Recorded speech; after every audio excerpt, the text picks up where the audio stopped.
Hello, guys, and thank you for making time to read my story. I see a lot of mothers here who like to read these stories, so I thought my story would be good for you guys. My story does have a bad mother-in-law, but somehow I ended up having a bad husband as well. I can't tell you guys how envious I become when I read beautiful stories about husbands showing their shiny spines to their mothers. Unfortunately for me, I had no such luck. Sometimes I really think that I'm just unlucky in marriage. I married my high school sweetheart at a very young age and had my son Ryder. We had a happy family till Ryder's father passed away after battling cancer for 2 years. Ryder was just 6 back then. It took me a while to grieve my late husband and get back into the dating scene. Somehow, Jared made it seem like I could find happiness with him again. At the very beginning of my relationship, I had warned him, Jared, I'm actually positive that we can have a good relationship and even marriage in the future. I really do love you, but there is something you should be aware of. As you know, Ryder's father is no longer with us, so he needs a father figure in his life. If we do end up marrying, you will have to take responsibility and be his second father. I know that, Lisa. I have thought about it a lot. I would be happy to be in his life. I can't have kids of my own, so this would be an amazing chance for me to be a father. You don't have to worry about anything. Thank you so much for saying that, Jared. You have no idea how relieved I am. I wasn't lying. I did love that man and didn't want to lose him. But had he given me the slightest hint that he didn't want my son in his life, I would have walked away. Ryder was my priority. Jared knew that as well. A year later, I introduced him to my son, and they hit it off right away. Ryder actually ended up liking him too. Slowly they developed a nice bond, or so I had thought. My son absolutely adored Jared, and I thought all was well. So when he proposed to me, I said yes and married him. Unfortunately for me, I had made a bad decision, but I didn't know that yet. Now the trouble starts. Shortly after our marriage, Jared's mother, Tracy, started to come over a lot, and she never really took to Ryder. She also didn't like me because I was damaged goods, in her words. She also said, "It's such a shame my son has to raise someone else's child. I wish I had intervened sooner and stopped him from making such a big decision." What seems to be the problem, Tracy? Jared and Ryder are really close and they have a great relationship. Our family is absolutely perfect. Oh, of course, you would say that. Jared didn't shackle you with a useless stepchild like you had. My poor son is wasting his money on someone who isn't even his blood. It's really such a shame. Tracy's words hurt me a lot. I did talk to Jared about it, but he always dismissed his mother as a dramatic woman. He kept assuring me and Ryder that he loves us, so what his mother says doesn't matter. We were stupid enough to believe that. My son was just a teenager, but I should have known better. I definitely should have known better than to allow Tracy to move in with us. What can I say? She was Jared's mother, and he had to take her responsibility when she got evicted. Since Jared didn't have a good job, he couldn't pay her rent and her bills together. So he discussed this with me, and Tracy moved in with us. I have never regretted making a decision so much in my life. Again, Tracy was the one who played a key role in ending my marriage. She moved in with us and started to slowly poison Jared against Ryder. The changes were so subtle that I almost didn't notice. They were both cordial towards Ryder, but I could tell that Jared was acting a little cold towards my son. Ryder was also confused and a bit hurt. I was about to talk to Jared about that before something horrible happened. I was on my way back from the office when my son called me crying. Ryder was literally sobbing as he said, "Mom, I'm at Grandma's house. Tracy had kicked me out. She packed my bags and had them out on the porch before I came back from school. A friend dropped me off here because she wouldn't let me in." What the hell, Ryder? Did you call Jared? Where is he? He's at work, Mom. I called him, and he just hung up on me. Tracy kept saying that they didn't want me in the house anymore, and I wasn't welcome back. Ryder, listen to me. That is not true. No one can kick you out of your home like that. Stay with Grandma. I'm coming over. I raced to my mom's house and barely managed to calm down my son. He was a mess, and seeing him like that broke my heart. I was mad with anger and wanted to strangle Tracy. I told Ryder to stay with my mom so that he wouldn't have to witness the drama at home. I really wanted to yell at Tracy without my son hearing it. After comforting Ryder, I angrily drove home to confront my mother-in-law. As soon as I saw her in the living room, I stormed up to her and said, "Why is my son telling me that you've kicked him out of the house? Do you have anything to say about that?" "Yes, I kicked him out. He won't be staying with us anymore. My son can't have someone else's child living in our house." "Excuse me, have you lost your damn mind? Jared is married to me, so Ryder is his responsibility too. Ryder is not some random stranger he's housing out of charity. That means nothing, Tracy. Ryder is still Jared's stepson, so he is not my son's responsibility. I won't let him bankrupt himself by taking care of someone who doesn't even have his blood. How do you think that would work since we are already married? Jared knew what he was getting himself into. I don't see why he would suddenly change his mind about something like this. Too bad for you that he already did change his mind, Lisa. He's on board with me about kicking Ryder out. Why did you think anyone would take care of a child you had with another man? Wait, are you saying that Jared knew about this and had actively encouraged you?" "Yes, that's exactly what I'm saying, Lisa.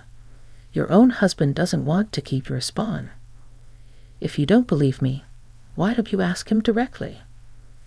My mind was spinning with all the information that Tracy was throwing at me.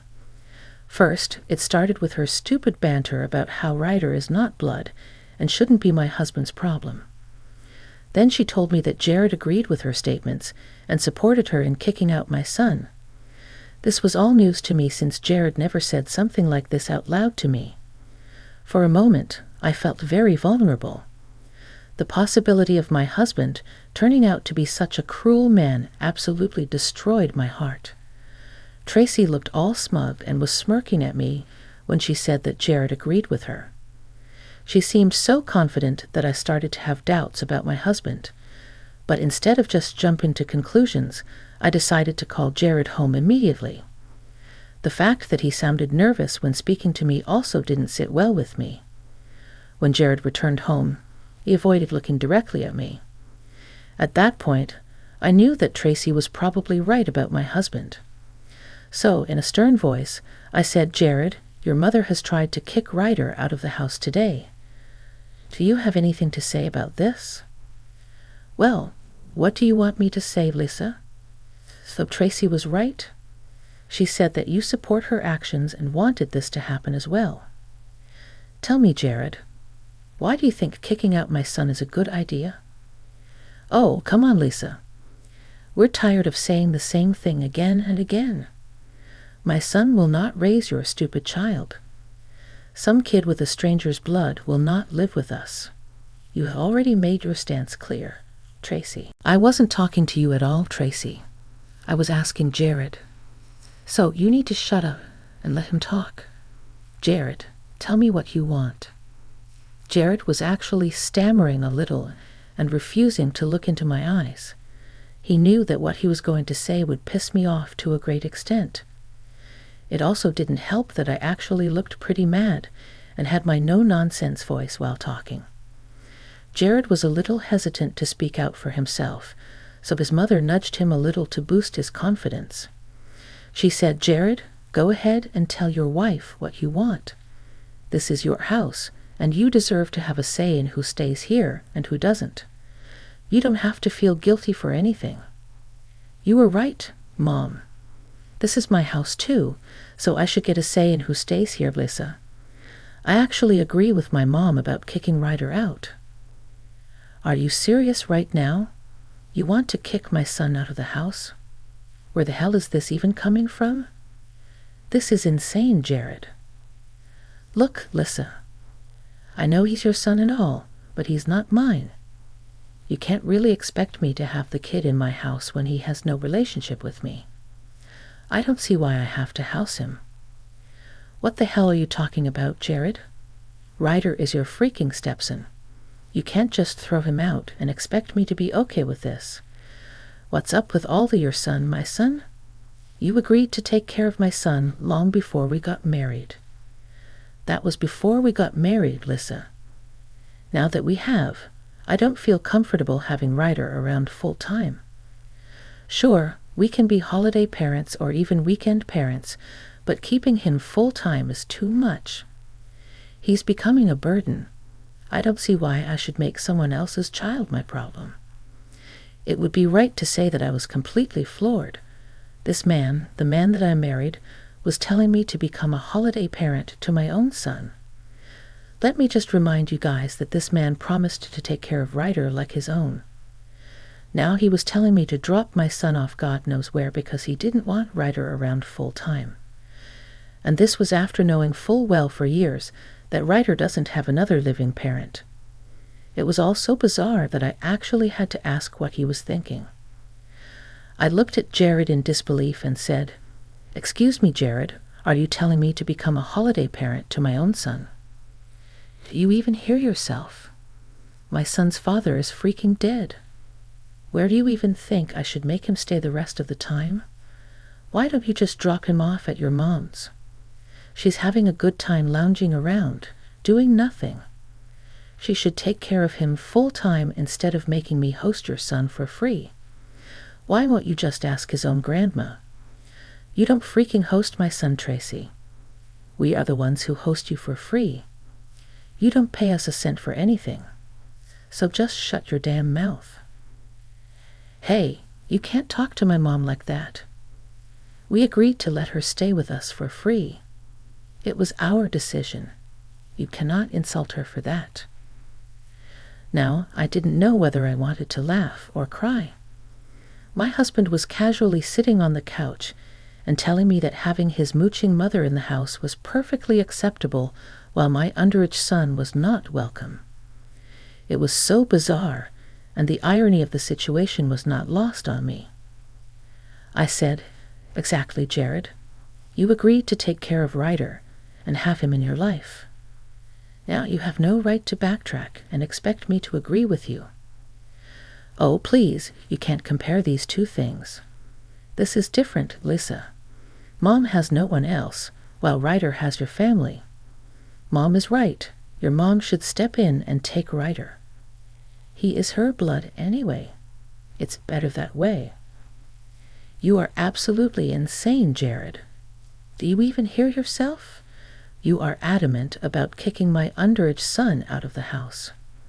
What kind of a man are you, Jared? The kind of man who won't be taken advantage of, Lisa. For years you have forced my son to take care of your useless child.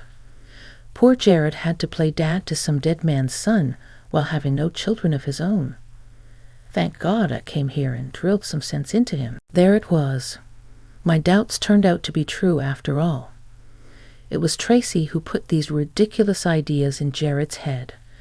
But as much as I wanted to blame it all on Tracy, I knew that Jared was equally at fault. He readily went along with his mother's horrible teachings and changed his mind about Ryder. The things he said about Ryder being a burden and not his problem just made my blood boil. These were the words of a man who already had these feelings somewhere deep down in his heart. That's why it was so easy for him to say those words. I sighed heavily and finally said, "I knew this was all you're doing. Thanks for the confirmation, Tracy. You did a good job turning my husband against me and my son. I'm not against you at all, Lisa. I just don't want a stepchild in my home. It's not too much to ask. I deserve to be comfortable in my own home. So, this is your final decision? You don't want to have Ryder in this house?" "Yes, Lisa. I don't want someone else's child in my home. This is my home, and I deserve to be comfortable here. I am going to have a say in who stays here permanently, and Ryder is not one of them. At this point, I simply laughed. Yes, guys, I laughed a little because I realized the full irony of the situation. Jared was asking my son to leave the home while his mom stayed, despite not being related to me by blood. Then he reminded me about how I promised him to take care of his mom, as if he didn't just break his promise to take care of my son. But in the end, what made things even more funny was the fact that he kept calling the house his.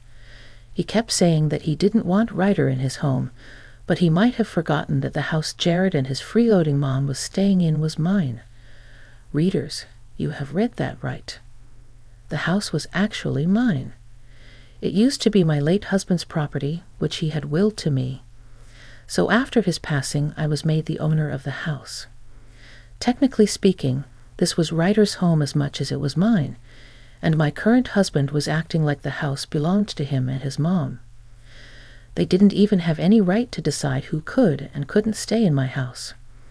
I stayed quiet and didn't remind them of this fact before because I wanted to see how far they could go. But now my patience was already running thin, and I knew I needed to put them in their place. I said, "It's funny how you keep saying this is your house, Jared. Did you just forget the fact that this house is, in fact, all mine?" "Well, yes, this house is yours, but we are married now, so this is my house as well." "Yeah, that's right. What belongs to you also belongs to Jared. Just because your name is on the deed, that doesn't mean Jared has no right to call it his home, Lisa, sir. This is a joint household now, and two people, that is me and my mom, don't want Ryder to be here. That has to count for something. We are a family, so you should consider our opinions. It's funny how your mom is suddenly in our family and household while my son isn't. You do have some double standards, Jared. I wish I would have seen it sooner. You can't blame me for not having some strange, unrelated child in my house." No one would do that. I was already tired of hearing how Ryder was some strange child. It was seriously pissing me off and driving me over the edge. While Jared and Tracy were invested in making their stance and forcing me to kick Ryder out, I was making some decisions of my own. It was already quite clear to me that Jared wasn't the man I thought he was. Not the sweet and caring man that my son had grown to love. No, this man had turned into an entire monster, and I didn't want anything to do with him anymore. Now that I know how Jared really feels about Ryder, I wasn't going to have my son stay in a toxic household. So I looked at Jared and said, "You're right, Jared. Literally, no one would want to have someone else's child in their house." "Oh, thank God, you're finally seeing how ridiculous that was. See, it wasn't so difficult to realize what was right. Yes, I did make a huge mistake in the past. I really should have sat you down and listened to what you had to say. I've been telling you for ages, but you wouldn't listen to me. But I don't mind that anymore. At least now you have understood your fault." Yes, I have absolutely understood my fault. You two are right. I cannot have someone else's child living in my house. So what do you say, Jared? When can I expect you to move out? Jared and Tracy both looked shocked when I said those words. I guess they hadn't expected me to say that to them. They had stupidly expected me to agree with them and throw my son out. I don't know what drugs they were on that made them so confident about their stupid thoughts. Well, they were not entirely wrong, though. I was going to throw out someone who isn't the homeowner's son. They just hadn't realized that it would be Jared. They looked panicked and said, "What are you talking about, Lisa? Why the hell would I move out?" "Well, you're not my son or related to me by blood, so I don't see why I should house you for free. Also, you're not my daughter either, Tracy, so you will be moving out with Jared too. This is ridiculous, Lisa. You can't just ask us to move out. We are your family. Jared is your husband, and you can't kick out your own husband." Yeah, I want my mom in the house. I contribute to the household, so I get a say in who stays here. You can't just threaten to kick me out. I'm your husband. Yes, yes, you are my husband, but you won't be one very soon. Do you really think I would stay married to you after all this? What kind of a doormat do you think I am? The only thing you will get after today are divorce papers. Jared was now in full panic mode. He realized that I wasn't going to give in to his and his mother's demands. Instead, I was actually making decisions of my own and doing what I think is right. So I was keeping my son in the house and kicking them out instead. Tracy and Jared were shocked at my declaration and somehow thought that they could change my mind. They said, Now, you don't have to be so dramatic. We were just making some suggestions. There's no reason to get so serious. You were making suggestions by literally kicking my son out with his clothes. What kind of a joke is this, Tracy? These won't work on me anymore. Okay, we don't have to kick out Ryder. He can stay in the house. We won't mind. We take it back. He's a good kid anyway. We'll just adjust. Oh, no. You don't get to make decisions anymore, Jared. You have no right to talk. My son doesn't need you to allow him to stay. But you do need my permission to stay here, which I am not giving to you. You too better have your bags packed because I will file for eviction and divorce tomorrow. I wouldn't sit around wasting time if I were you. Jared and Tracy started to reason with me when calmly talking about it changed nothing. They resorted to begging and pleading. It was honestly a little satisfying after seeing my son cry his heart out. Their prayers and begging were all I needed to avenge my son. I know it sounds dramatic, but that's how I felt.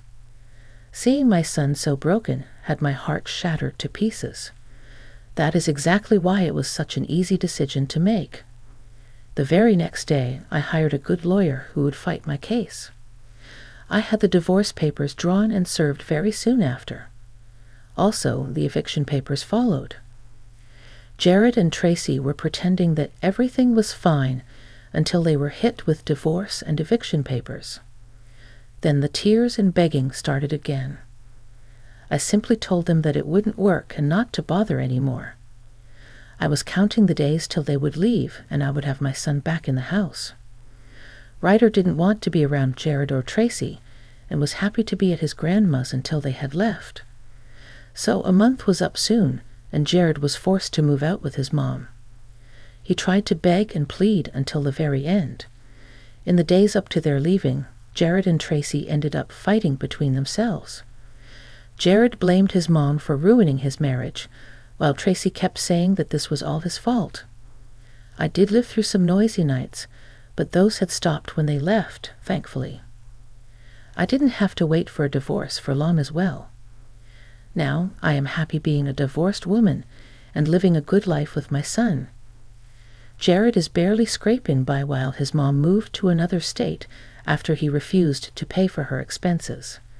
So those two idiots are now miserable, and that was the best revenge I could get in my life.